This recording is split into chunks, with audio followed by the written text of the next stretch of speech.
Among English kings, blank broke off with the Roman Catholic Church in 1534 and established himself as the head of the Church of England. Is it letter A, King Richard the Great? Letter B, King James the First? Letter C, King Charles the First? Or letter D, King Henry the Eighth? Tanong! Okay, bakit kaya siya tumiwalag dyan sa ating simbahang katoliko? Sa ngalan ng pag-ibig ko.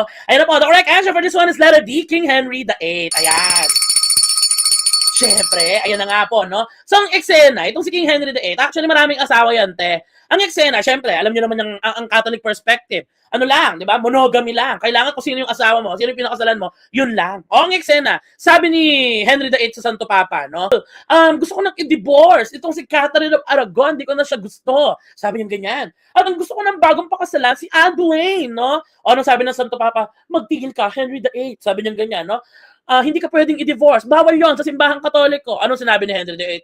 Ha? Ganyan ba? Ginagalit niyo na ako. Sabi niya ganyan. Ginagalit niyo na ako dahil dyan titiwalag na ako sa simbahan. At gagawa ako ng sarili ko simbahan. He separated from the church and he made himself the head of the new Church of England. Ganon!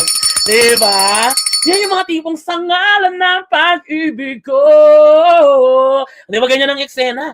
Para sa'yo, Anne Boleyn. Di ba? Ano? Kaya kong itiwalang ang sarili ko sa simbahan at gagawa ko ng isang simbahan na makakatanggap sa pag-ibig na meron tayo. Charis, di ba? Nung inaaral ko yan, no, for the board exam, sabi ko ganyan, si Henry VIII na mahilig mag-8-8. Yeah! Di ba? Ayoy, mag-8-8. Ganyan. Ganyan din po yan si Henry VIII. Mahilig mag-8-8. Kaya, ayan, maraming naging asawa, di ba? In love malala, no? Wow, parang literal talaga na I will build a church for you and worship you, my love. Totoo yan, te, no? Baka siya yung reference dun, guys. So, anyway, no? Oh, interesting, no? Ang kwento ni Henry VIII.